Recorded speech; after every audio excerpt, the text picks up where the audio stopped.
having me, and for the sponsors of this series for making it possible for me to do this. I'm delighted to be your scholar in residence. This is a wonderful program. All the programs that you do are just terrific.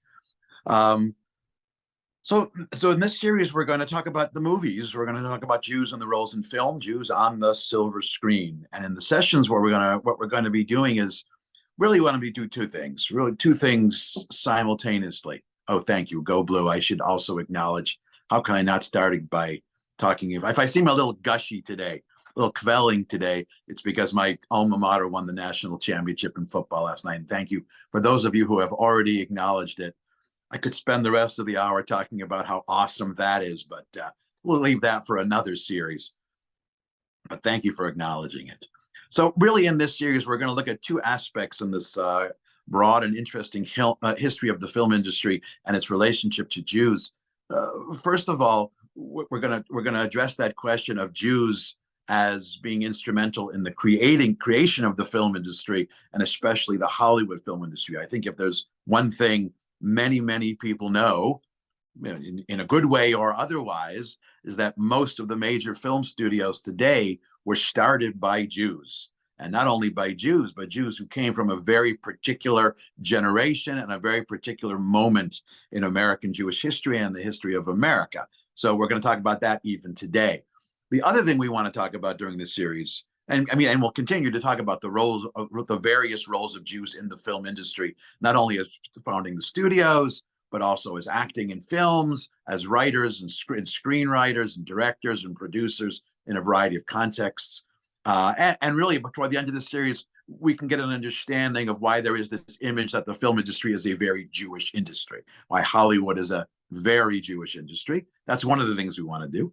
The other thing we want to do, though, also is look at the films themselves and how Jewish themes, how the image of Jews as they're portrayed in film. So I think first, to start off in very general terms about this notion of Hollywood being a very Jewish industry, I'm reminded if you saw the play Spamalot. Spamalot was a Broadway show that was written and starred in by members of the Monty Python's Flying Circus cast, English comedians, and really it's expanding on one story in one of their films. And I mention it because the story in Spamalot has very little to do with Jews per se. But early on in the film, one of the songs in the movie basically has as a chorus, if you want to make it in show business or you want to make it in Hollywood, you have to have some Jews. If you want to make it on Broadway, you have to have some Jews. That's the image. Now, like all stereotypes, of course, it's exaggerated in certain ways, but also there is a kind of truth to it in this case. So beginning in this session today, or this morning for you, this afternoon for me, I'd like to really look at the beginnings of the film industry and begin to look at both of these themes. First of all, the role of Jews in the film industry and the image of Jews in film. And we're going to do the second one first, because the film industry itself began before Jews were involved. In fact, the earliest producers of film were not Jews. I mean, the technology for creating films was created by people, Edison, Alexander Graham Bell, a few others who were not Jewish. And one of the earliest film producers, one of the earliest filmmakers, was a man whose name was Edwin S. Porter. Edwin S. Porter, he understood the technological side.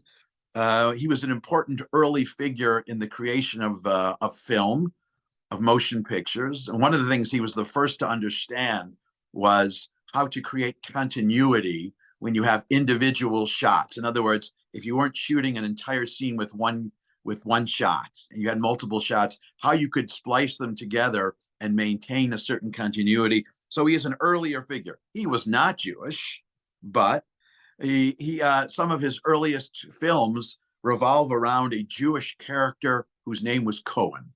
So Porter's really first breakthrough movie was The Great Train Robbery from 1903. And the story, it's just what you would expect from The Great Train Robbery. It's at times it's more serious, at times it's more comical. This, of course, we're still in the silent film era.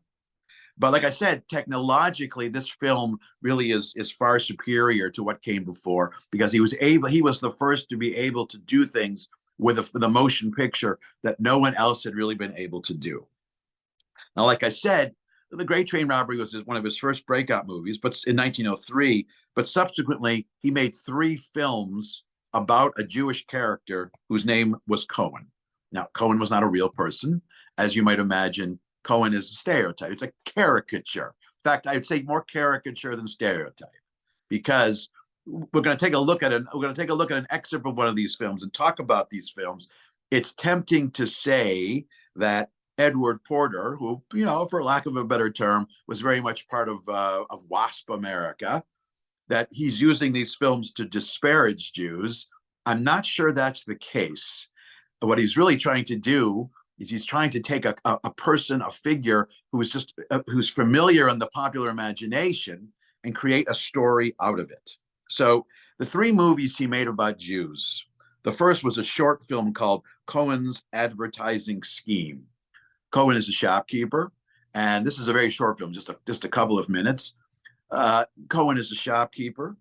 Cohen wants to help his business, and he creates a placard, and a passerby walking by his store, he basically, surreptitiously attaches the placard to this guy's back, and this guy winds up just walking around town with a billboard for Cohen's store, and people come into the store.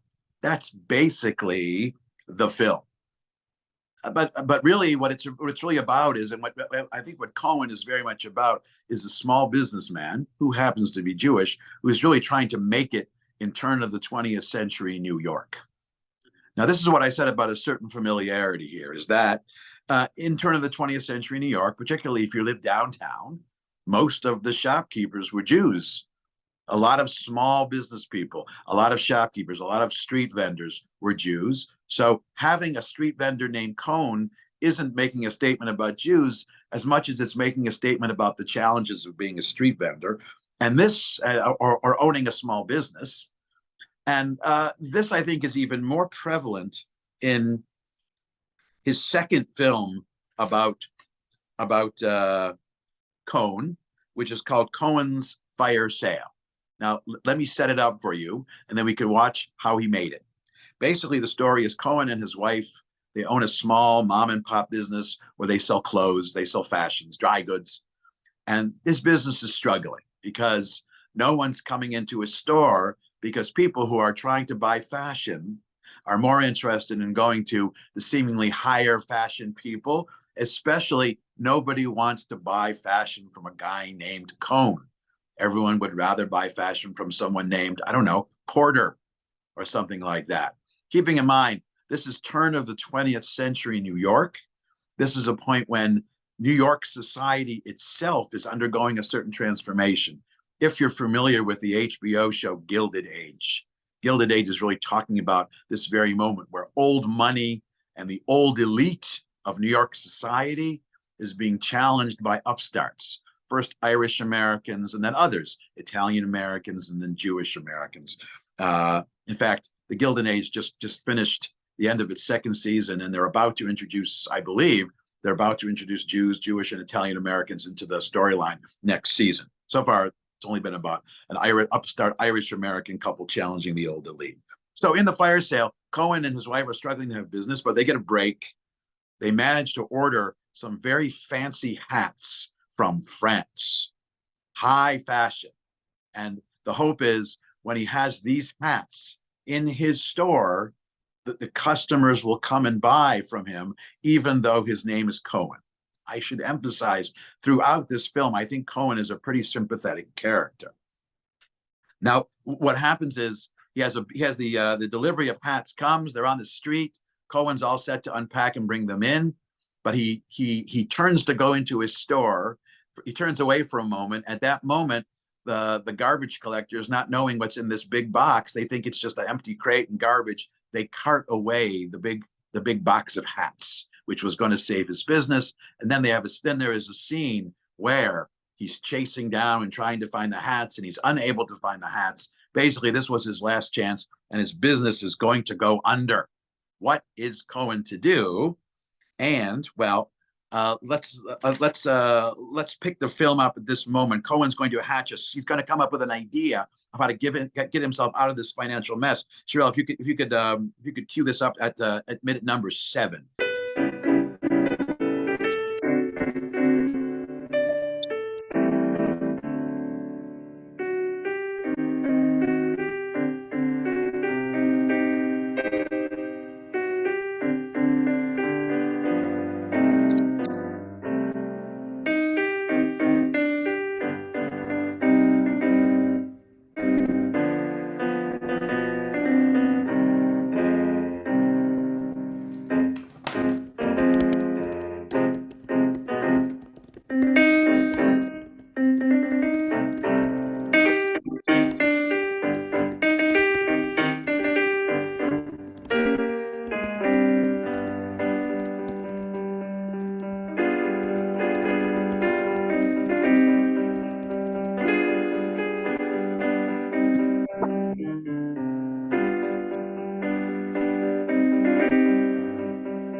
Okay, I think I'm less wobbly now.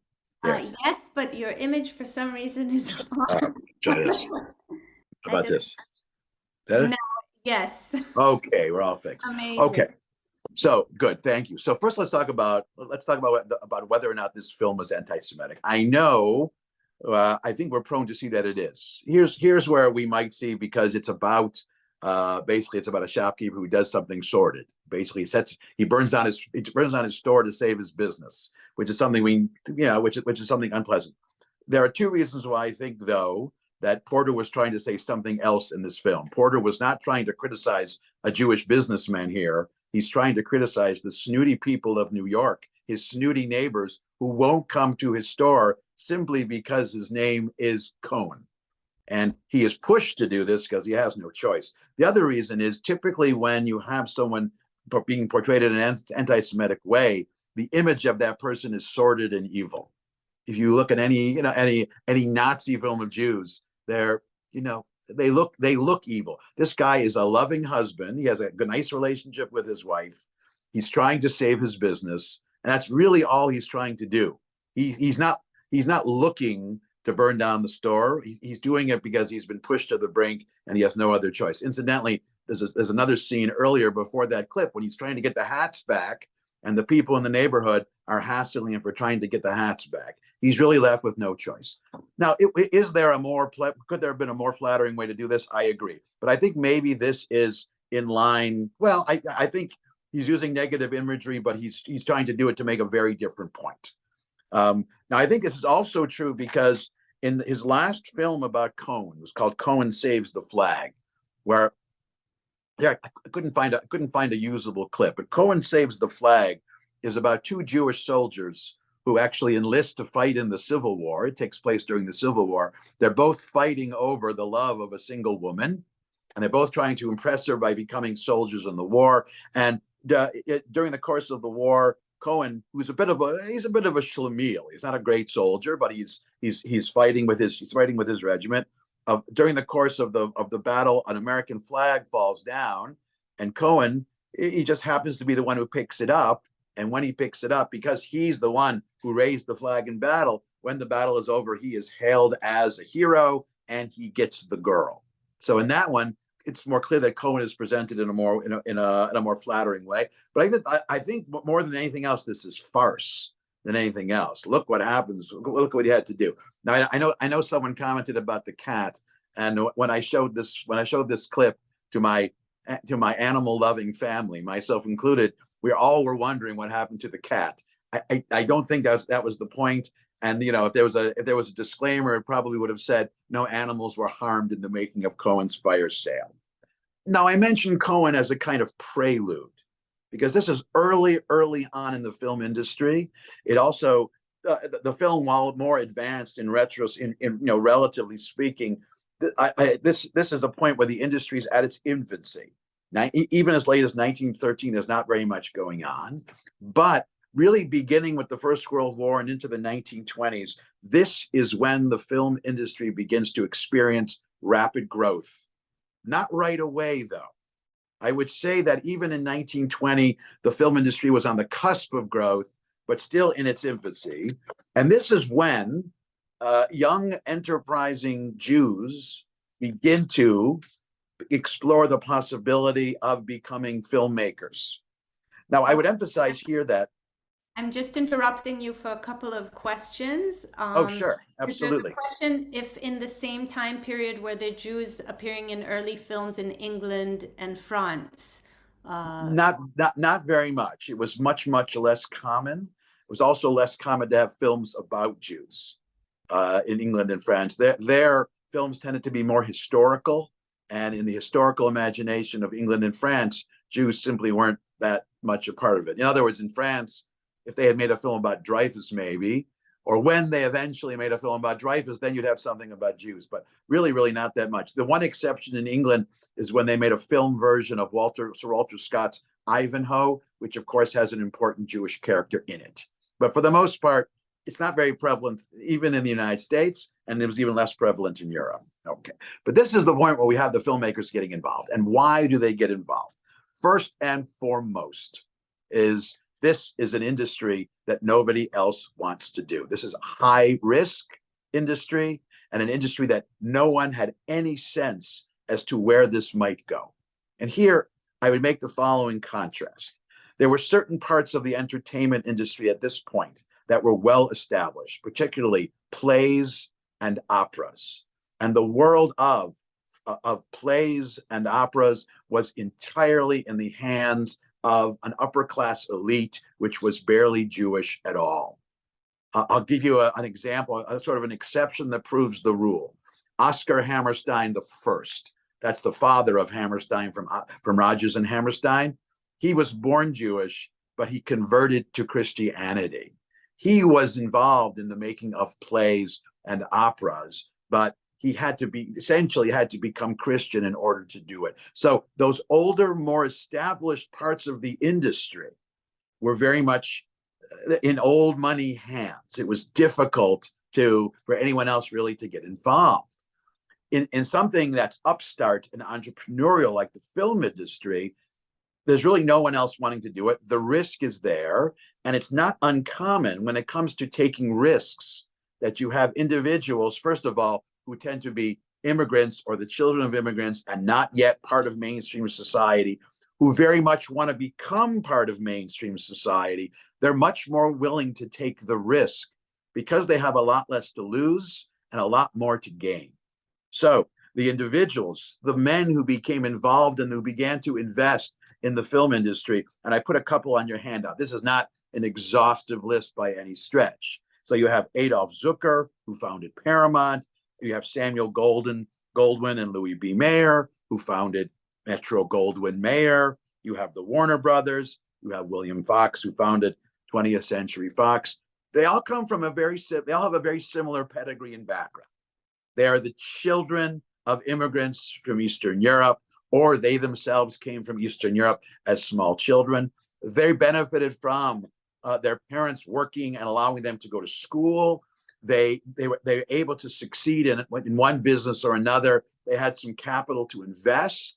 And this is the key point, when it came time to really take that next step to move up the economic ladder, they had made the money, they had the capital to invest, but older established industries, including older established areas of the entertainment industry, were more or less off limits to them because there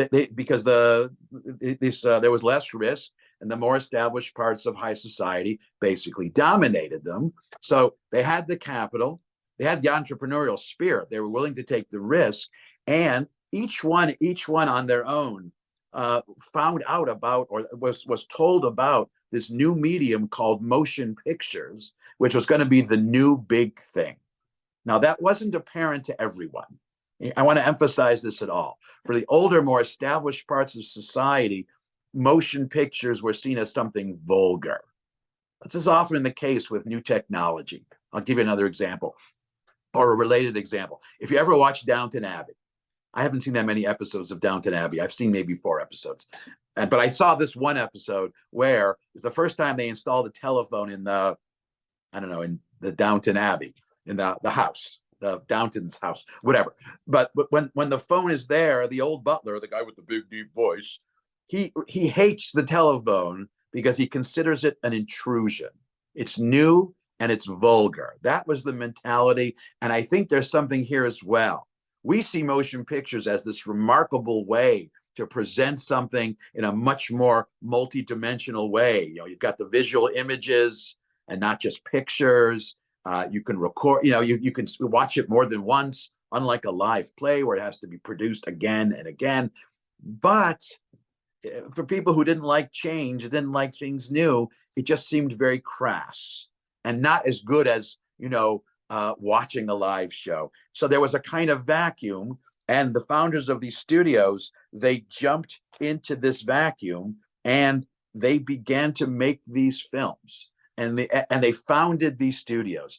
Originally, they were founded in New York or Chicago, but eventually each one of these filmmakers relocated from the Midwest or from New York to California, where they eventually would build the neighborhood, the area of Los Angeles known as Hollywood. Now, why Hollywood? Why did they go out? Well, probably one main reason. Well, one reason is economic. First of all, there was land available. There was a lot of land. You know, L.A. is very flat, and L.A. in 1920 there was a lot of open space, and you need space to have a studio to film. It was difficult to film, let's say, in New York City, unless you were filming or making something about life in New York City. It's difficult to make a movie about life on a farm in New York City. But in LA, where you have unlimited space, it was also available. You know, Jews in the 1920s, even in places like New York City, it wasn't always that easy to acquire real estate. But LA, the people who were trying to sell the land, they were happy to do it. So first of all, the economics, it was less expensive, it was more available, and there was more space, easier to spread out. And these first studios, they didn't start small. They bought a large parcel of land in that, near LA, and that's what eventually became the Hollywood Hills. But the other thing, I think no less important, was the question of climate.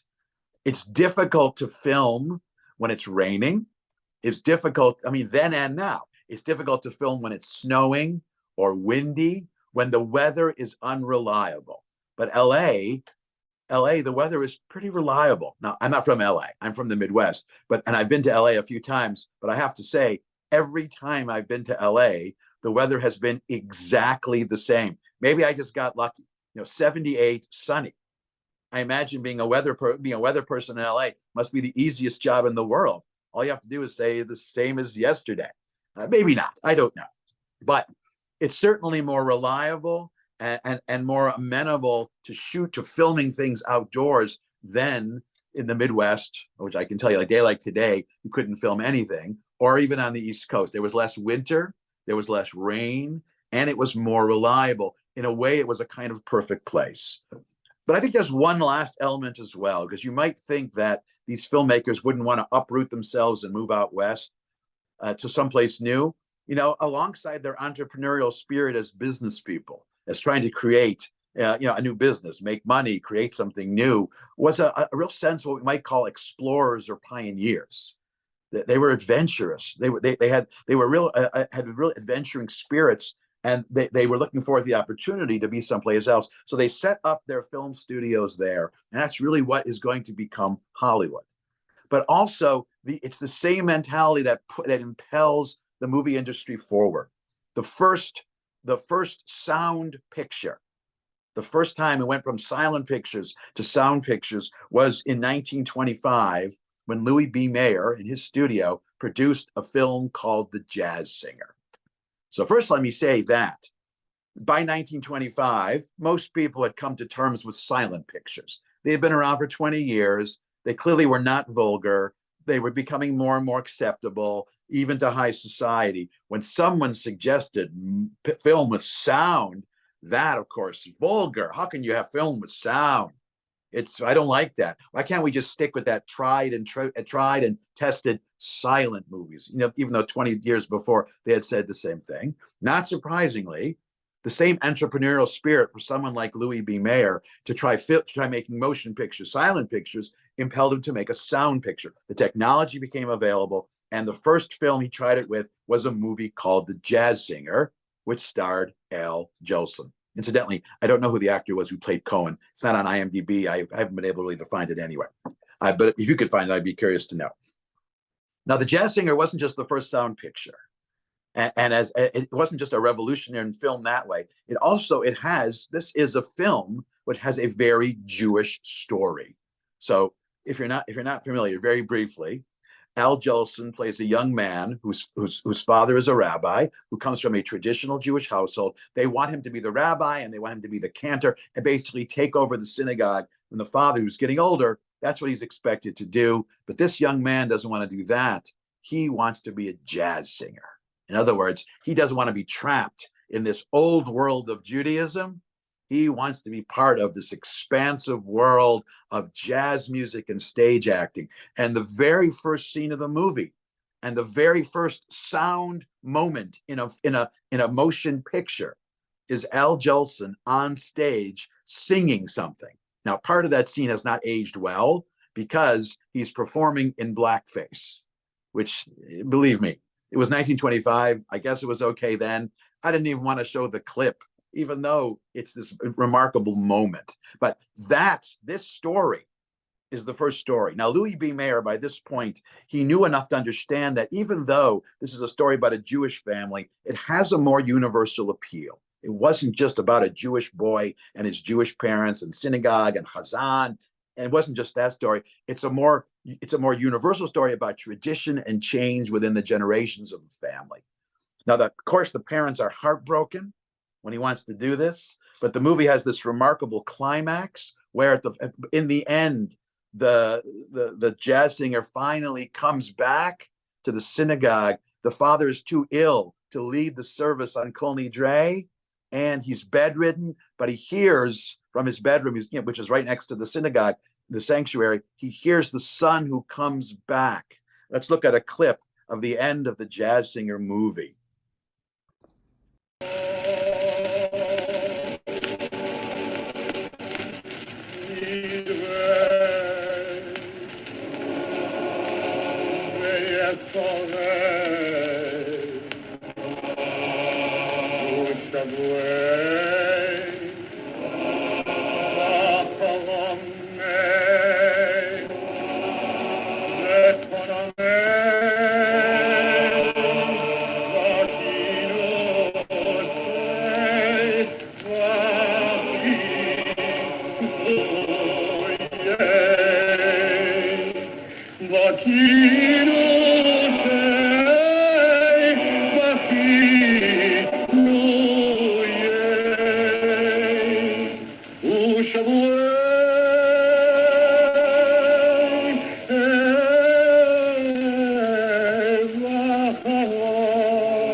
Now, like I said, this movie is really the beginning of sound pictures. Incidentally, someone pointed out correctly in the chat, the play was 1925, the film was 1927. Thank you for correcting that.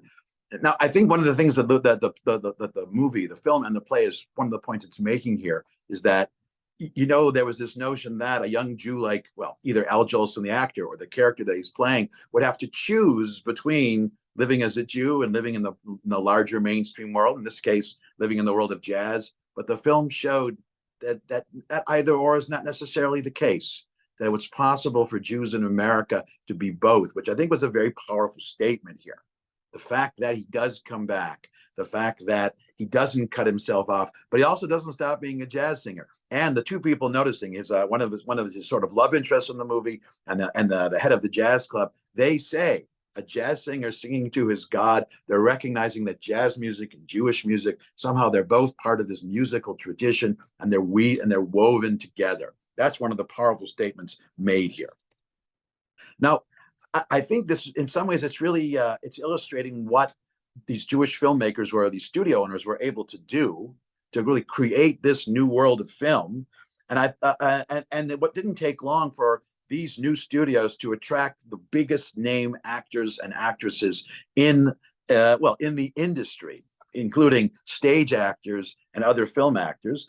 And I found an interesting clip that sort of illustrates this. It's a short little clip of an actual conversation that took place between Adolf Zucker, who was the head of Paramount, and Mary Pickford, who was one of the actresses. I mean, one of the biggest name. She was the Meryl Streep of her time. She was the one that everyone wanted to be in their movie. And this is just a short film clip of them just talking. She had signed on to do one of his movies. He was able to get her. So let's just look at this conversation. It encapsulates so much. Hold up from hot. And after you saw the picture during the preview, you said you'd rather pay for the negative than have it released. And I told you that will be the best picture, best characterization you ever made, and I was right. Do you recall that? Yes, I remember. I'm afraid you're right too. A short little snapshot, but that conversation, you have this high-profile actress who's really part of the older elite, having this nice moment with this new filmmaker who's now very much part of her life. Now, I want to spend the last few minutes talking about the fact that early on, these films weren't just being made for entertainment purposes. The people making the film, and I would especially emphasize the Jewish filmmakers, early on, they realized the power of making social commentary through these films. And three who are especially noteworthy in this regard are Leo Hurwitz, George Cukor, and David O. Selznick. Now, David O. Selznick was the son of Louis Selznick, who was one of the studio people, but they were the first to really realize that you could actually make a powerful statement, and you could even co-opt first-rate actors to do it. And I think an earlier example of this would be a scene from the film The Great Dictator. The Great Dictator, this is a film starring Charlie Chaplin. Now, of course, Charlie Chaplin was the quintessential motion picture actor from the silent film era and even beyond. Just to give you a sense of what Charlie Chaplin meant to Jews. On your handout, I put a short excerpt, a little quote from Shalom Aleichem, the Jewish author who eventually, when he knew of Charlie Chaplin, this is what Shalom Aleichem said about Charlie Chaplin. Okay, Sunday after lunch, my friend Mike, who used to be Mendel, and I go to the moving pictures to see the great movie star Charlie Chaplin. All the way to the picture house, we talk about Charlie Chaplin, what a great man he is, and how much he must make, and the fact that he is Jewish. Now, Charlie Chaplin wasn't Jewish, but for Shalom Aleichem, he had to be Jewish, because only someone Jewish could do the things that Charlie Chaplin would be able to do. And this is says something about Charlie Chaplin with his broad universal appeal, but he was one of the actors who was included in this film, The Great Dictator. Now, it's a long and drawn out story. It starts in World War I, in a fictitious country where a young Jewish soldier, inadvertently becomes a hero. And then fast forward 20 years later, around 1940, he's living in a ghetto, and it's presided over by a man who's the great dictator. And Charlie Chaplin plays a character in the film. Toward the end, he's going to make a speech.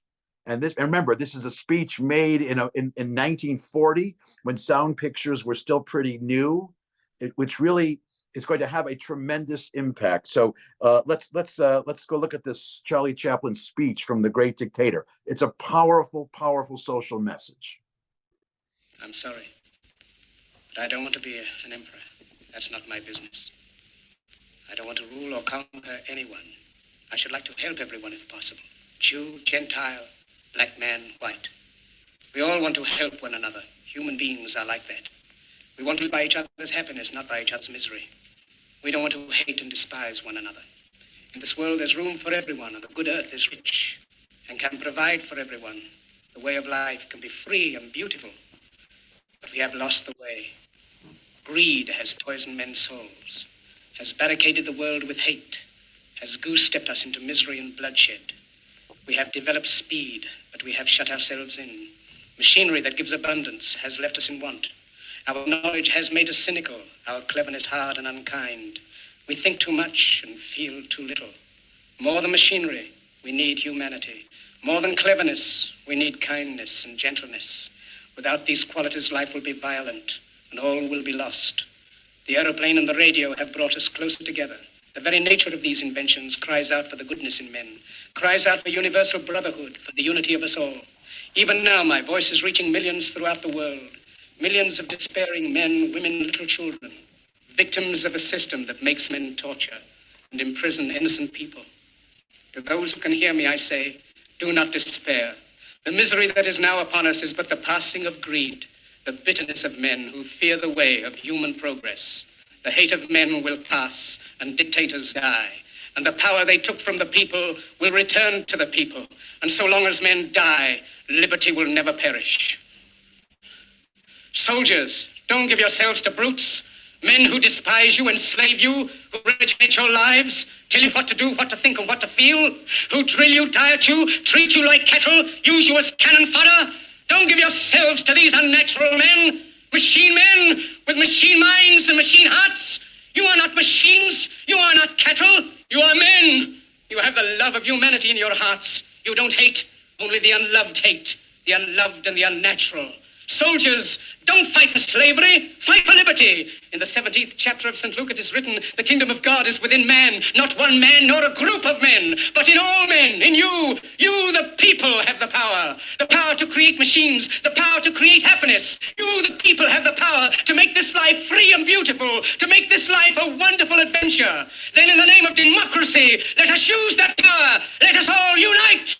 Let us fight for a new world, a decent world, that will give men a chance to work, that will give youth a future and old age a security. By the promise of these things, brutes have risen to power, but they lie. They do not fulfill that promise. They never will. Dictators free themselves, but they enslave the people.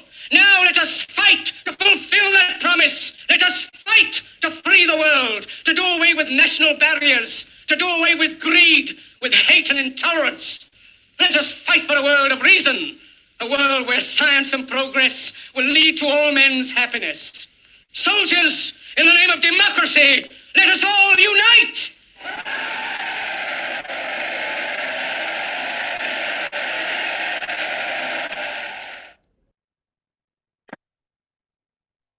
So first of all, let me just say again, that was 1940.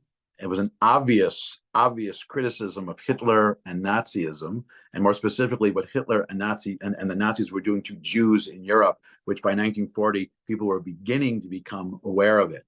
And you see Charlie Chaplin, his character is, he is pretending to be the dictator. He's one who's trying to dethrone or get rid of the dictator, who has the dictator, incidentally, he has the name Adenoid Hinkle, which is an obvious takeoff of Adolf Hitler. But he looks like Hitler, but the speech he gives is the exact opposite of something which Hitler says. This becomes a powerful moment of a call for social justice in a film. And so already by 1940, the film industry itself had reached a sort of consciousness where it saw its responsibility not only as entertainment, but it saw that it had a certain impact and reach and was already beginning to use it. The film industry becomes, in other words, a mechanism, a vehicle for advancing the causes of the downtrodden. In this case, it was Jews being persecuted. And I want to end by giving you by mentioning one other example of this phenomenon of films becoming tools like this. And this is a movie called A Bill of Divorcement. The Bill of Divorcement, this is a movie that was produced by David O. Selznick, who's the same guy who did Gone with the Wind, incidentally. But basically, this is a movie that is talking about, its main purpose is to describe the difficult situation that a married woman has in the case of a divorce. So the basic background to the scene we're going to see here is you have a husband and wife who the wife has discovered that the husband, who's played by John Barrymore, has been unfaithful, and she wants to get a divorce, which is her right. Now, John Barrymore, the unfaithful father, I'm sorry, think I said that back. I think I said that backwards. The wife has been unfaithful. John Barrymore wants to get a divorce. Sorry about that. And the wife doesn't want one. She wants to be forgiven. He doesn't want to. And basically, he is trying to say to her that it's not up to you. We're getting a divorce. This marriage is over. She wants to save it. He doesn't. So, but she at one point in the movie, prior to the scene we're seeing, she's saying to him that I would have forgiven you, but he's saying I can't forgive her. But I think the important part of the movie, all that is a prelude to they have a daughter who's played by the young Katharine Hepburn. And the daughter ultimately becomes the one who's going to try to arbitrate this situation. She becomes the voice of reason and the voice of wisdom in this dispute between her father and her mother. She realizes, first of all, she's the one who's trying to explain to her mother, you are unfaithful, but it's because you feel unloved. And if he wants to give you a divorce, you should do that so you can have a happier life. She's reluctant to do that because in those days, to get divorced, you basically, it's a form of, you would feel shamed, you would feel humiliated. She's opting to try to stay in this loveless marriage. But the young Katharine Hepburn is trying to help them, her parents work through this in a way which is not only fairer to both of them, but which will have a better result for both of them. And I'd say, before we watch this, I would just say that this was a very pioneering film, dealing with this subject in the framework of a film, which a lot of people would see. This was a very bold movie. So let's watch a little bit of a Bill of Divorcement. Let's start from minute 150.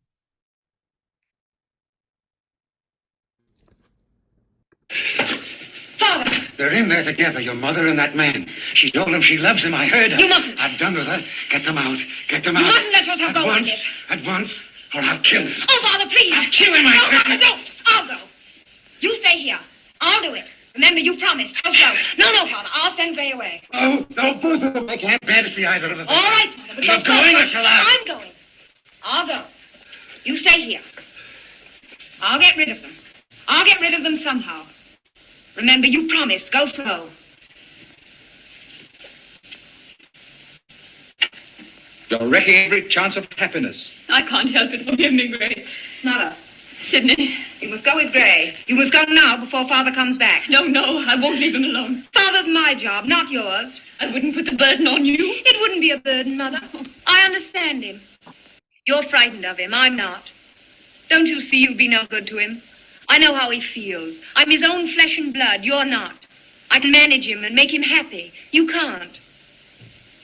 But Kit, Sidney, after you're married. Oh, don't you worry about Kid and me. We'll work everything out together. But I promised I'd be here when Hillary came back. He had no right to ask it. You had no right to promise it. You'd both be utterly miserable. Can't you see how true that is? He knows you love Gray. Do you think you could ever make him forget that? No, I suppose I can't. By staying, you learn to destroy the lives of all of us. Please go before Father comes back. You mean I can go? Yes, Mother. Gray, You're not afraid to trust yourself? always I've been afraid of Hillary, of everything, of life. But now, I'm not afraid. Come along, my dear.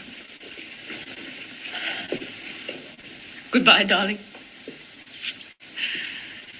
Seems so strange. Goodbye, Mother. Be happy. Goodbye, Sidney. Goodbye, Gray. Darling.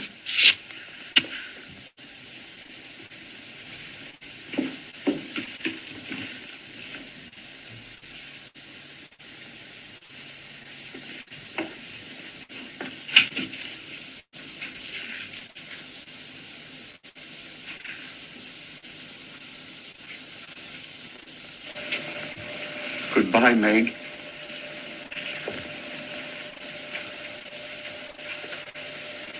Father, It's for the best, isn't it? you can say it like that. When just now you... She'll be happy, won't she? He'll be good to her. You did it. You did that so that I'd send them away. You love her? She only pitied me. She loves him. I heard her. Poor Meg. I've never really known her at all. Okay, Sherelle, we can stop there if you want.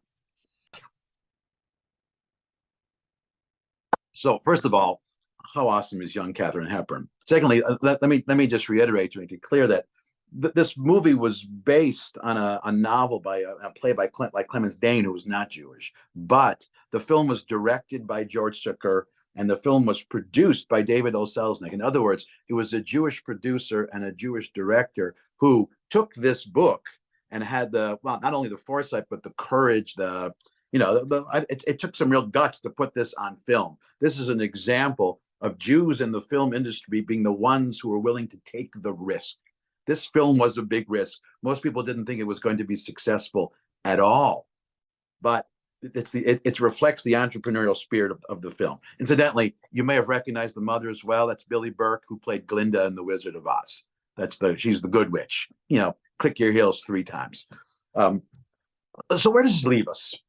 I mean, we have in the beginnings of the film industry, we don't so much have many Jewish actors on screen yet. Cohen is kind of an early exception, but we have Jews behind the scenes as directors, as producers, who are pushing things forward, who are helping to transform Hollywood from what might have been a very conservative industry, simply doing lighthearted entertainment, to it was Jewish filmmakers who were willing to take the chance on The Jazz Singer and sound pictures in general, who were willing to take a chance on films like The Great Dictator and A Bill of Divorcement.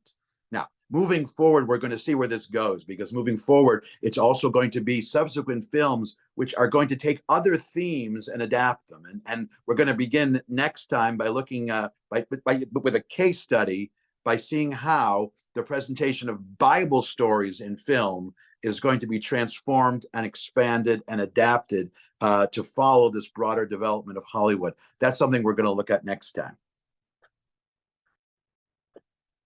Okay, thank you so much. We have time for a few questions. I'll first just say that the chat is now open to everyone. So if people want to comment there and have everyone see, they can do so. And I'll just jump into one question that was asked was, did Hollywood use film to respond to the use of propaganda films to advance the Third Reich? Like, was there any? That's a great question. And yes, and I think that's a very good question, because The Great Dictator, in part, was done for that reason. I mean, it wasn't designed to be a propaganda film, and there were other films like that.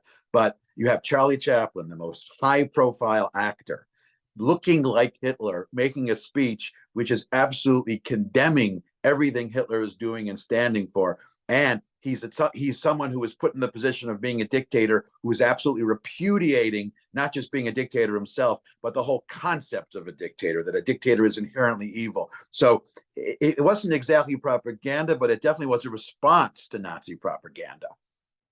I mean, that's not the only reason why they made the film. And another question, which is quite broader, I mean, there's this discussion of how do you kind of define a film to be Jewish? Is it because of the theme, because of the actors, or because of who's producing and directing? Can you say a little about how you're going to approach this throughout the series? Well, sure. I mean, the answer is all three. I mean, if a film has a Jewish theme, it's Jewish. Now, that's not always that clear. One thing we'll see next week when we talk about biblical films and films with biblical themes is sometimes biblical themes, even when they're from the Hebrew Bible, are more Christian than Jewish. Ben-Hur, I'm sorry to say, is more of a Christian film than a Jewish film. But if Jews are making the film, in the same way if someone Jewish is writing a novel or writing a song, you know, that can also be considered a Jewish film. So the involvement of Jews in the film industry takes place on a number of different levels, and any one of these levels can allow us to define something as part of the Jewish contribution and involvement in the film industry. Thank you. So thank you very, very much. As I mentioned, we'll be sending all the links and names that you mentioned in the follow-up email. Looking forward to next week. For those of you who are members, we'll be rejoining Howard on Thursday for our member series. If you're not a member, you're more than welcome to check out our website and maybe become one. There are a lot of good reasons to do so, and currently we have Howard as the best reason to become a CSP member. Howard, thank you so much for this lovely program, and we'll see you again very soon. Thank you, everyone. Goodbye.